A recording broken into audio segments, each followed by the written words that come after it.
Yeah, like what you were saying. Yeah. Yeah. So what's happened now is Yes. a few weeks ago, the Teddies got invited to a fashion show Yeah. in Regent Street. A few weeks back, they got invited to Shola Amma gig, Trent Park Country Club. So now I go along. So at first I'm like, this is the scam.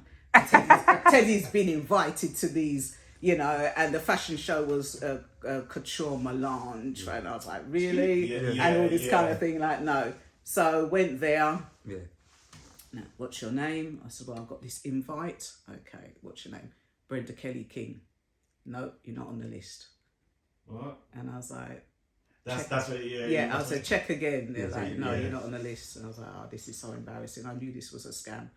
So they went, oh, I'm just going to go and get the owner, the woman that invited me along. I said, I've got the invite here. Yeah. So she came along. Interesting. Oh, the Teddies are here, the Teddies are here, the Teddies are here. And I'm like, Oh, oh, my look, I'm the God. LV Teddy.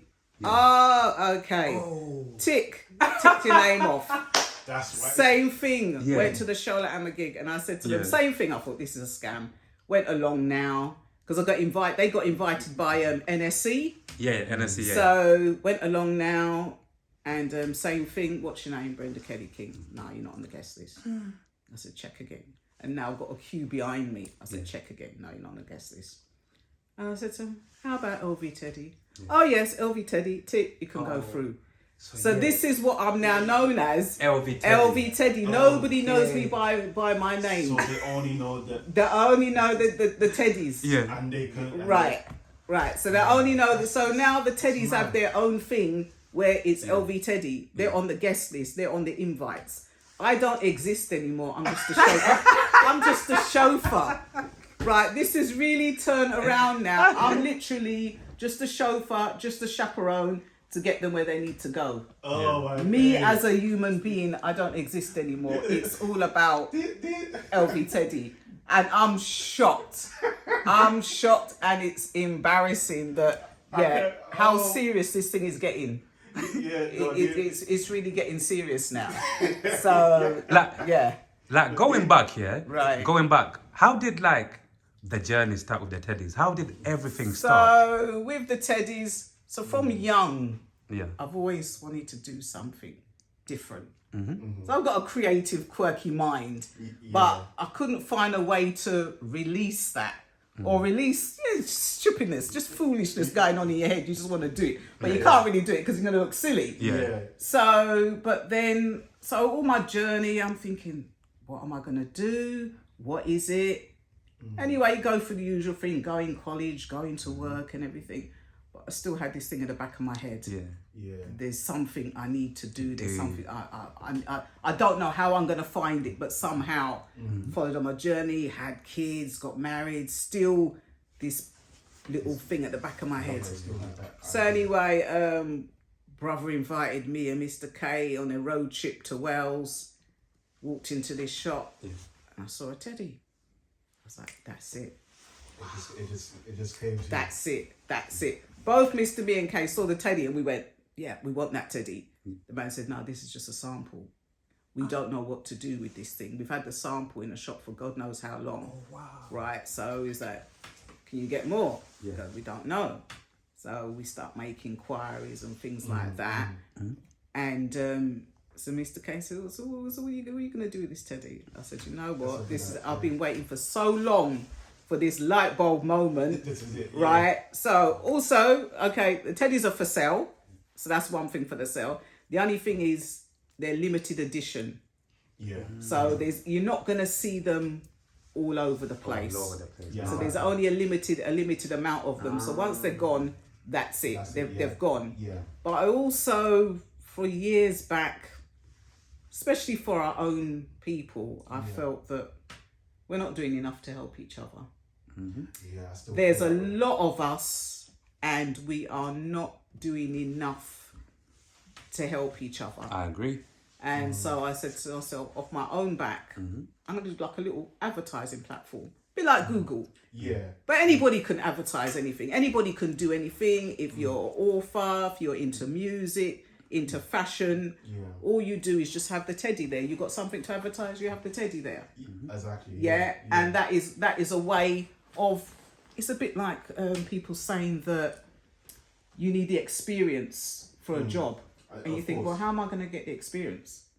I need to get a job first before that catch-22 situation. Yeah, So yeah. it's a bit like, how am I going to promote myself if I'm not at that stage to promote myself? Exactly. So that is where I come in now. Right, I've got a platform. Anybody can promote whatever they want to promote. You know, whether they book, they've got clothes, anything they want to promote. They want to sing. They want to promote themselves. The Teddy. So it's literally a Google for anybody that wants to do anything. Yeah. But at first, when I started doing it, I'm explaining to people, yeah, this is the Teddies. This one. Oh, what's the Teddies? What's this about? Nah, you're a bit funny in the head. Nah, this is weird. Nah, this is not gonna work and everything.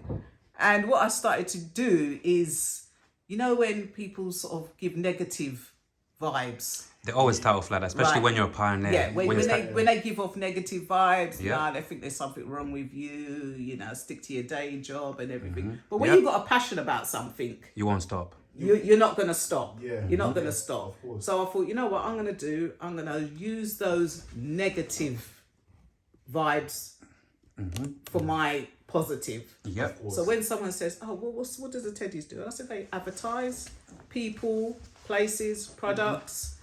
And then I thought, actually, I'm saying it, but I'm not physically doing it. I'm not physically saying it. So I literally put up the post. What are the Teddies? The Teddies are for sale. They advertise people, places and products. They do stupid things from time to time and have fun. Yeah. So yeah. to me, because I understood it, I just assumed that everybody should get it. But they didn't get it. So I had to make sure now that I did it in a way where everybody can get it. Yeah, they can understand. So started doing that now. But then obviously I had to show people, like if you're a singer, how Teddy could work for you. So then I had to start going around to gigs. I had to start going around to other things to show people. Because it's not point me saying, oh, well, you sell cakes. Teddy can help you sell a cake. How's that? So then now I had to do all the different scenarios. So I've literally taken a year and a half out. Covered all the scenarios. So if somebody says to me, how does Teddy work? Right, you're a book, you're author, there you go. Yeah. You sell this, there you go. So I've literally done that now to the point now when everybody can actually see how beneficial the Teddies are to them. Yeah. You know, you got a shop, you got a shirt to sell, you got the Teddies here. I'm selling this. But at the same time, I call it double advertising. So it's like, you've got a cat, sit there. Here's Teddy. Teddy's advertising your cat. At the same time, Teddy's advertising your cat. People are going to go, oh, where's the Teddy come from? And that's I wouldn't mind a Teddy. I would like a Teddy for myself. Oh yes, well I've got Teddies for sale. Here's one for you.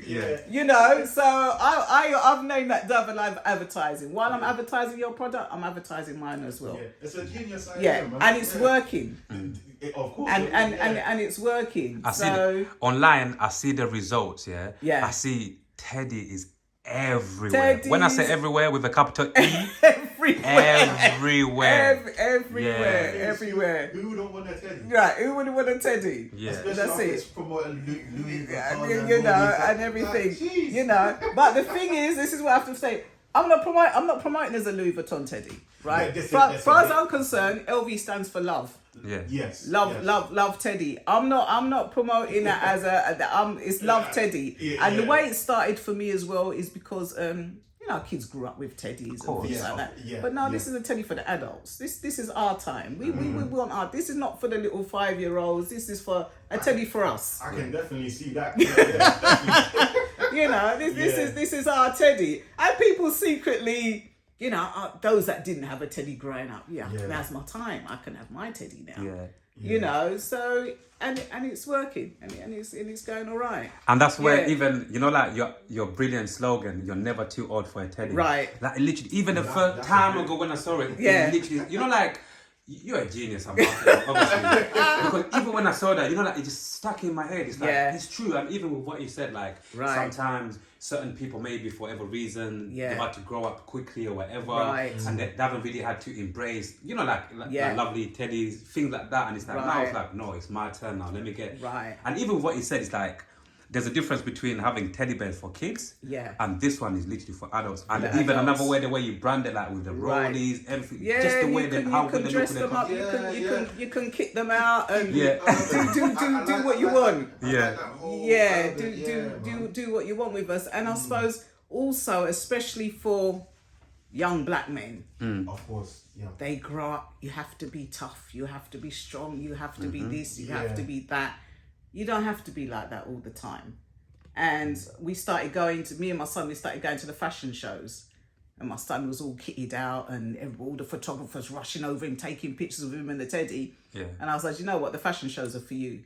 That's your thing. You work well. You work well with the teddies at the fashion shows. Yeah. You know, and then when other people say, what's that guy with a teddy? You know, what's he doing with a teddy? But like, my son was like, oh, it's cool. You know, it's fine. You know, I'm not bothered by it. So then people started to, and then it kicked off even more when NSC, he got a teddy. And people were like, big man like that, rocking teddy. He's like, and then everybody's way of thinking started to change. Yeah, because the curiosity. The curiosity.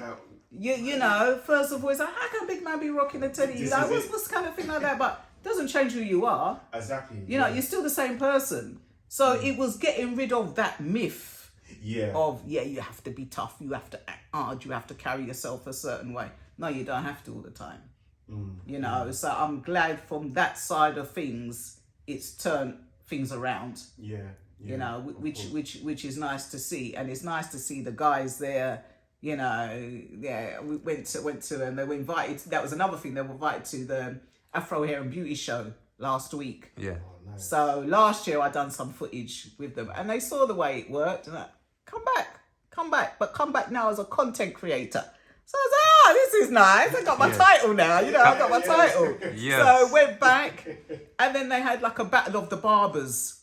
Oh, yeah. So they were doing that and then the winner took a picture with Teddy and then now all the barbers started like, where'd you get the teddy from? Can I have a teddy? Yeah. So it's really, you know, having a turnaround and it's doing good. It's doing good. Honestly, like, the idea is genius, honestly.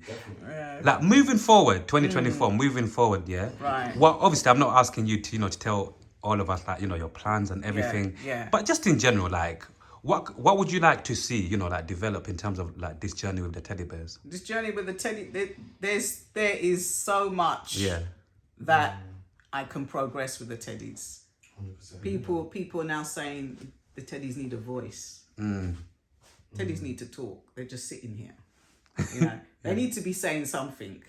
Yeah. So there is that project where, you know, it's like you're a rapper or whatever. You can Of course. probably press a pause and it starts rapping your tune or something like that. Oh my God, I can already see the idea. There's so much. Yeah. There's so much that you can do with the teddies. They don't just sit there.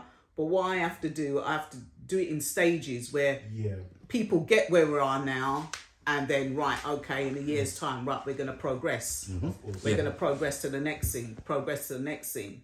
And it's not just about advertising. It's not just about selling them. Also, the teddies have a birthday, which is in December. Oh, right, okay. Which is in December, right? They've got a birthday, which is in December. So anybody that's bought a teddy are going to be invited to Teddy's birthday party.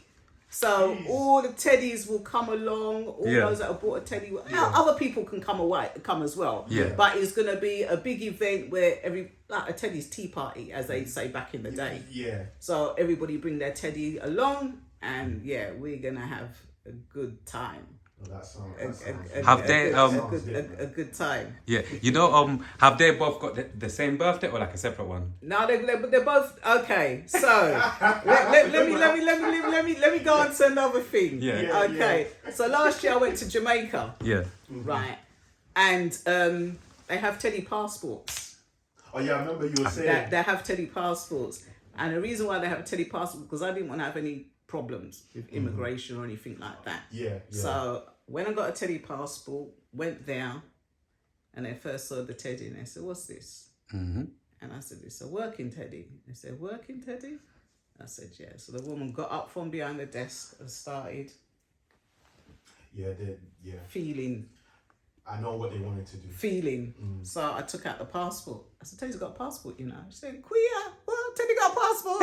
I said, yeah, I told you it's a working Teddy. Yeah. So she went, me dear, hands off, hands off. Oh my God. Hands off. Okay, go through. So when I was now getting the Teddy passports, and I rang up the guy, I need some passports for the Teddies. So they said, okay, we'll do them. So the man said, are they twins? Like, twins? I was like, actually, I was even expecting these questions. I said, yeah, they're twins. So he said, okay, send me their pictures. I sent the pictures and he rang me up and he said, but wait a minute, one's brown, one's white. I said, you know what, it does happen. Yeah, I said, you know what, in life it does happen when people have twins and one turn out black and one turn out white. So I said, we're going to go with that story. Yes, there are twins. And it just so happens that that's how they've turned out. But then also on another personal thing for me, they represent my family. Okay. Right, they actually represent my family because a lot of people don't know. My family, we're Jamaican Irish. Oh. So the Kellys is the Irish side of it. So literally, it represents Irish, and this one represents Jamaica. Yeah. So there's a lot more to the story of them just being Teddies. They represent that, but then a lot of people don't know that. They'll look at me like, you're black, that, you know. But at least after now, a lot of them will know. Yeah. At least it's going to be documented as well. So, So that is where the Kelly comes in because of the Irish side of the family. The Irish side of the family. And that's a whole new story about the Windrush and everything like that, and the Irish soldiers going over to Jamaica, and so we're part of that journey with the Irish family. Yeah. So a lot of times when sort of go to functions or we bring friends along, what's all these white people doing here? Like, their family. They're like, what? And I'm like, this is half my family's white. And then they can't, like, how does that work out? How does that work out? And then when you explain the history of it, they'll understand. You know, but it's strange at first. Like, what's all these white people doing here? Like, no, they're my family. You're always gonna get like some form of stereotypical, like. Yeah, but I mean, I get it because I know you look at me and you wouldn't think that there's any white in me, or I'm Irish. How can you be Irish? Exactly. You know, so that is. But I mean, most of the people that know me, they know that that's our side of the family as well. So and also, to be fair, like, you know, like in the UK, like blacks and Irish have got some similarities, right? Remember back in the days, no blacks, no dogs, no Irish. Right. Something like that along the lines. So it's like, that's right. So in the same way there's quite a lot of similarities in the UK so with blacks and that Irish. was all part of that when they had the sign up. It's like, my family came over, they had a dog. Yeah. And literally what was on the window applied because no dogs, we had a dog. No blacks, we was a black. No Irish, we was Irish. Imagine. So all those things applied to us as people. Yeah. You know, and it was bad that, my parents, they first bought a house in Stoke Newington, bought a 3-story house. One by one, the family came over from Jamaica. They all started off within a room, started working, got their money together. When I was 1, my mum and dad said, "Nah, I'm not bringing my daughter up in Stokey. We're moving to Edmonton." This time, Edmonton was an all-white area. There was no blacks. That we want to get our kids, but we want to bring our kids up, in a decent area. We want to move out. And the only way they can do it was one of our Irish family members actually knocking on the door. "Hi, we would like to buy your house. We've seen it up for sale." People were so happy. Thank God for that. We're giving our house on to an Irish person. That was nice. Come and pick up the keys. And when my mum and dad went to pick up the keys, they were like, "What are you doing here?" Like, "We've bought the house." "No, you haven't. This Irishman's bought the house." Like, they shut the door in my mum and dad's face. Mum and dad knock on the door. No blacks allowed. No blacks on this street. No blacks in fact, there's no blacks in Edmonton. And then the Irish family member came along And he said, no, these are the people that have bought the house. And that is how we managed to get into Edmonton. Imagine that. Wow. That was how we managed to actually, and we was the first blacks in Edmonton. But we had to take a white person to get the house. Of course. To front the house for my mum and dad. To break that. Yeah. And because the cousin had put, obviously the house was in our name. Yeah. So when they saw Kelly, they were, of course it's an Irish person that's buying the house. Exactly. Of course. Back then, they'd go through, this is the thing, jobs. Anybody that had Winston or Delroy, they wouldn't get through. Yeah, put aside. Because straight away, it's a Jamaican. Yeah, they knew that straight away. So when me and my brother were born, okay, we're already Kelly, we're already Irish. Okay, we're going to give her a traditional Irish name, which is Brenda. We're going to give our son a traditional Irish name, Patrick. So when we go for interviews, there's an Irish person there, there's an Irish person. We ain't got no black names. So literally, we had to do those things to get our foot in the door. Of course, yeah. You know, parents couldn't have named my brother Winston or Derek or Delroy. No. You wouldn't get a look in. So it's been a long journey for us as people, or for us as a family, of course, you know, to get where we are today. But if it, like I said, if it wasn't for our Irish white family member, we wouldn't have been living in Edmonton. Yeah, it's true. You know? Like, you see, like, your Jamaican side of the family, did they ever suffer from, like, Windrush kind of, like, you know, that Windrush history? Yeah. You know that later on, like, obviously people who, you know, like, got who went back because obviously their papers got lost. Right. Because obviously they never had passport, whatever, they got, you know, deported back. Did anyone in your family or any people in your family from the Jamaican side ever suffer from that? They never suffer from that because... That's good. Because of the Irish side, they were brought up a certain way. Okay, yeah. So the education was different. They went to boarding schools. They're more educated. They came over. They were taught how to, you know when they do the plates and the knives and forks, all that. They were all prepped before. So they said, when you go to England and you sit at the dinner table, you know what to eat with first, what knife and fork. So they were already prepped. Those that wasn't as fortunate had a different, had a different way. Yeah. So it's like there's a fork in the road. One went one way, one went the other way. Yeah. You know, and that's how it was. Yeah. Yeah. You know, also, like, obviously some of us, you know, Africans, Caribbeans, obviously we come to the UK and some of us, we're proud of, obviously, rightly so, right, where we come from, our roots, our names, our family names, because our family names, obviously, they mean a lot to us, right? Yeah. And do you feel like some of us maybe make a little bit of a mistake to not try to kind of like, maybe, if this is the right word, play the game, or just, you see the way you said that with the names and how your family done it in terms of like being able to move through the system, right? Rather than like I said, some of us coming to this country with our African names and all of these things, and we get blocked in certain doors, get closed on us. If you get what I'm saying, you know what I mean? Do you think some of us, maybe like in future, or even like maybe before, the mistakes that some people made before, where in terms of like changing up the names and actually playing the game, because like you're not on your land anymore, you're on somebody else's land, and it's like you're gonna play by their rules, or you're going to find it difficult, right? That's right. You know what I mean? Like, what do you think of that? Yeah. This is the thing. Yeah. It is playing the game. And it's playing the system and making the system work for you. Bingo. But I get it that people are making a stand, because as far as they're concerned, this is us. This is our culture. Yeah. Why should we change who we are? Yeah. You know, we're proud of who we are. But at the same time, you've got to act a certain way to get to a certain place. Yeah. And it's not saying you've to forget about your culture, but at the same time, if you want to get somewhere, you've got to. You know, if you want to be in a highfalutin job, you cannot. You know, you have to. Hello, how are you today? Oh, I'm fine, thank you. You can't. Yeah, well, go on. What's going on? You know, you have to know. And this is what I brought my kids up. You know, you have to know. Yes. You know, when you're friends, you can talk a certain way. Yeah, you can talk. But then you can't. If you're going for a job interview, you can't be all fisting the person and all that kind of thing. That all gets you know.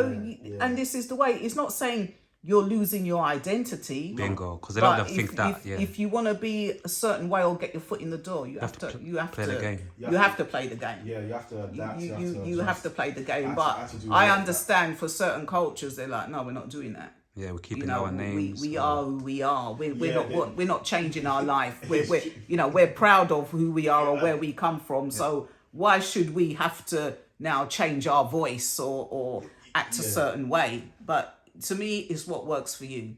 No, it's what works for you. It's true what you're saying. Like, there's certain buzzwords that you can't be saying there. Right. And obviously they understand a certain lingo. They speak a certain lingo that only they understand. So, right. And if you want to be part of that club, you need to get with the lingo. That's right. You need to get with the lingo. Yeah, it's true. I couldn't come to a corporate job speaking the way how we speak at home. The people in Northwest 10 speak. No. Because there was a lot of slang, there was a lot of Jamaican broken English. So yeah. I couldn't go to them speaking like that. No. They'll be like, they'll just... No. They'll send me away. Yeah. Obviously, they get judged within the moment you... That's right. That's right.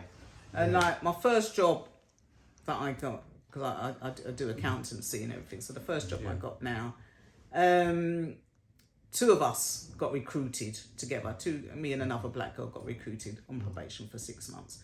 Come the end of 6 months, her work was just as good as me. Come the end of the 6 months, the director said, Brenda, you can stay, but she can't. And I said, why? I said, we both do a certain amount of work. We both, generate, come in on time, punctual. As far as I'm concerned, she's my equal. We're doing well together.